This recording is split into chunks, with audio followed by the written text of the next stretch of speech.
अस्सलाम वालेकुम, सभी को आदाब। मोहतरम बुजुर्गों, नौजवान साथियों, जैसा कि आप लोग जानते हैं कि आज वतन अजीज़ भारत में वक्फ अमेंडमेंट बिल दोनों सभाओं में पास हो चुका है। जैसा राज्यसभा और लोकसभा में हुकूमत ने अपनी मेजॉरिटी से बिल को पास कर लिया है और इस बिल के पास होने से कई मुसलमानों के दिलों में जो सुना एक बेचैनी, एक तकलीफ़ पैदा हो रही है। तो यकीनन बेचैनी तकलीफ़ होना चाहिए, ज़रूरी है।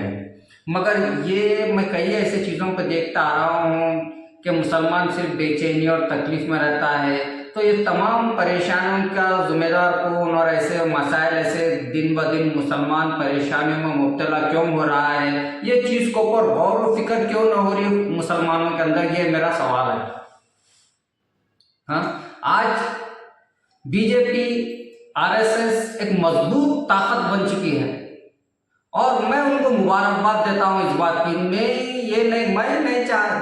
मैं नहीं समझता कि बीजेपी आरएसएस मुसलमानों की दुश्मन है। मैं नहीं समझता।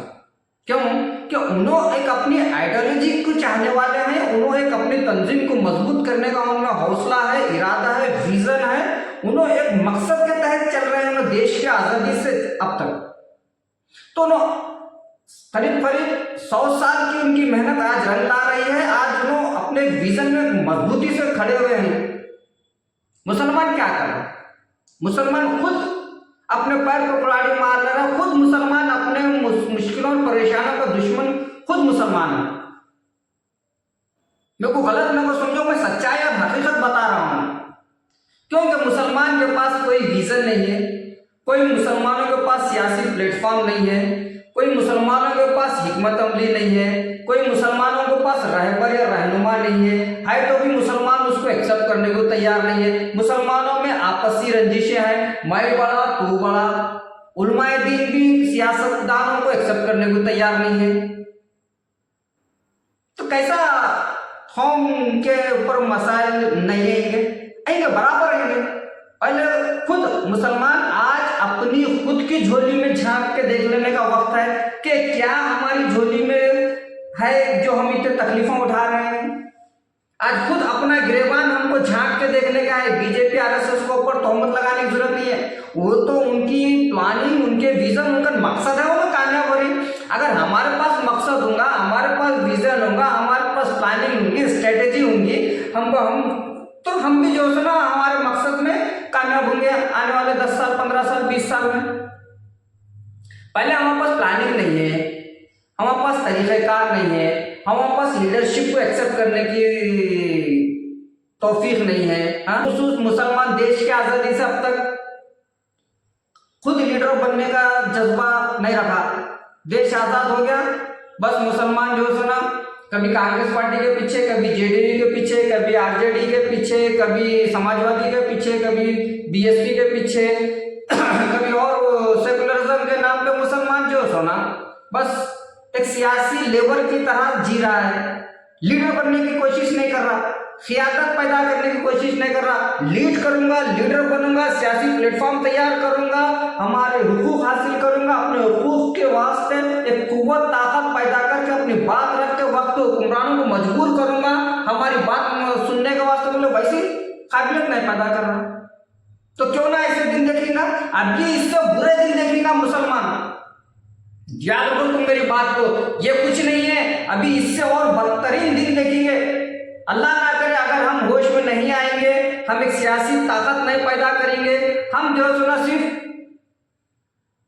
सेकुलरिज्म के नाम पे अपना भाई खड़ा तो उसको वोट नहीं देंगे, मगर सेकुलरिज्म के नाम पे आरजेडी को वोट देंगे, जेडीयू को वोट देंगे, समाजवादी को देंगे, कांग्रेस को देंगे,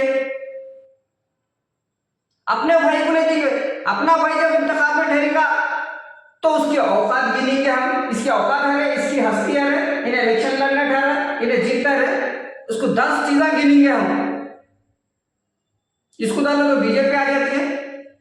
याद रखो नौजवानों, जो बुजुर्ग हमारे कर दिए, मुस्तकबिल नौजवानों का है, भविष्य तुम्हारा है। अगर नौजवान सर उठा के बावकार इज्जत की जिंदगी और हुकूक हासिल करना चाहता है वतन अजीज भारत में, तो मुसलमान नौजवानों, तुम सियासी हिकमत अमली को समझो। तुम बीजेपी का खौफ दिल से निकाल दो। तुम अल्लाह के खौफ से वोट दियो। तुम अपने भाई को लीडर बनाओ। आज हारेगा कल जीतेगा, आज हारेगा कल हारेगा, परसों जीतेगा। तुम मुश्किलों से मत घबराओ, मुश्किलों का मुकाबला करने की ताकत पैदा करो। यकीनन तकलीफ आती है, किसको नहीं आती। अगर तकलीफों से घबराएंगे तो मुसीबतों और परेशानियां हमारा मुस्तकबिल बन जाएगा। आज हम इतने परेशान हैं, हमारी आने वाली नस्ल हमारे पर थूकेगी, लानत भेजेगी, हमारे को नामर्द कहेगी। हमारी आने वाली नस्ल के हमारे बुजुर्गों ने हमारे कितनी बुज़दिली का मुजाहरा किया, जो हम इतने बुरे दिन देख रहे हैं। खुदा के वास्ते नौजवानों, तुम बीजेपी का खौफ दिल से निकालो। इंतखाबी जंग लड़ना सीखो। सियासी हिकमत अमली को तुम समझो। सेकुलरिज्म के नाम पे अब तक मुसलमान तबाह व बर्बाद होते आया है। आज तुम एक अपनी सियासी ताकत पैदा करने की कोशिश करो। हाँ, जहां भी अपना भाई ठहर रहा है उसका साथ दो। हार गए आनंद दे, आज हारेगा कल जीतेगा। ये जमहूरी मुल्क है, इसके अंदर जिसकी ज्यादा तादाद होगी फैसले उसके फेवर में होंगे। आज वक्फ अमेंडमेंट बिल पास करने के वास्ते बीजेपी का मेजॉरिटी थी, वोटिंग हुई, वोट उनको ज्यादा मिले, उन्होंने बिल पास कर लिए दोनों सभा में, लोकसभा में, राज्यसभा में। तो क्यों ना मुसलमान चाहे ऐवान असेंबली हो, ऐवान पार्लियामेंट में हो, अपन जीत कर क्यों नहीं जा रहा। सेकुलरिज्म के नाम पे क्यों भाई, जहां पर 20% मुसलमान है सेकुलर पार्टी को वोट दियो, ठीक है, हम नहीं जीत सकते वहां। जहां पर 30% से ज्यादा है हम जीत सकते, हम मुकाबला करेंगे ना भाई, साथ दो। गरीब रहता क्यों नहीं, 2 रुपए में रहते क्यों नहीं, उसका उन्हें इंतखाबात लड़ने का जज्बा पैदा करके मैदान में खड़ा हुआ तो उसको वोट भी दो, नोट भी दो, उसको जिता कर दो भाई, उसके औकात में को गिनो। न तो ऐसे दिन देख रहे, आने वाले दिन इससे बदतरीन दिन हमारे को नसीब होंगे, अल्लाह ना करे। खाली कोसने से कुछ भी नहीं होता। बीजेपी ऐसा, आरएसएस ऐसा, फलां ऐसा, बिस्तान ऐसा, कोसना मुस्तकबिल भविष्य को बना लो।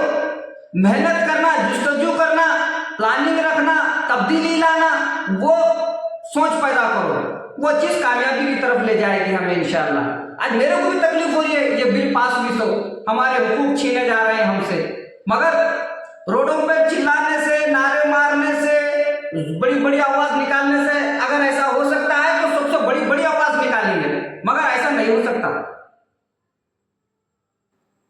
सुप्रीम कोर्ट को गए हैं कुछ लोग, अल्लाह उनको वहां पर सुप्रीम कोर्ट में कामयाबी दे, स्टे मिले दो, आने वाले इंतखाबात तक स्टे मिले दो, बिल कैसा भी करके रुक जान दो, स्टे मिले दो बोल दुआ करो। अगर स्टे मिल गया गुड, नहीं मिला तो भी इस चीज को ठोकर समझो, मगर आगे सही चलना सीखो। सियासी हिकमत अमली को समझना बहुत जरूरी है। ऐवान के अंदर तादाद होना हमारी, वोट होना हमारा, चाहे ऐवान असेंबली हो, ऐवान पार्लियामेंट हो। अच्छे बुरे मुकद्दर के हमारे फैसले ऐवानात में होती हैं, चौराहे पे नहीं, रोडों पे नहीं, होटलों में नहीं। आज कई नौजवानों को मैं देखता हूँ अपनी ताकत का मुजाहरा करता है, बुलेट गाड़ी लेता हूँ, तेज मारता है, ऐसा अपने बाप को ताकतवर पेश करना चाहते हैं। ये सब चीजें ठीक है, अल्लाह ताकत दिए, तुम्हारे को चुस्ती पूर्ति दिए, ठीक है, मगर इसका इस्तेमाल भी सही होना चाहिए। कौम की सलामती और कौम की तरक्की के लिए भी नौजवानों की सोच और भविष्य विचारधारा होनी चाहिए।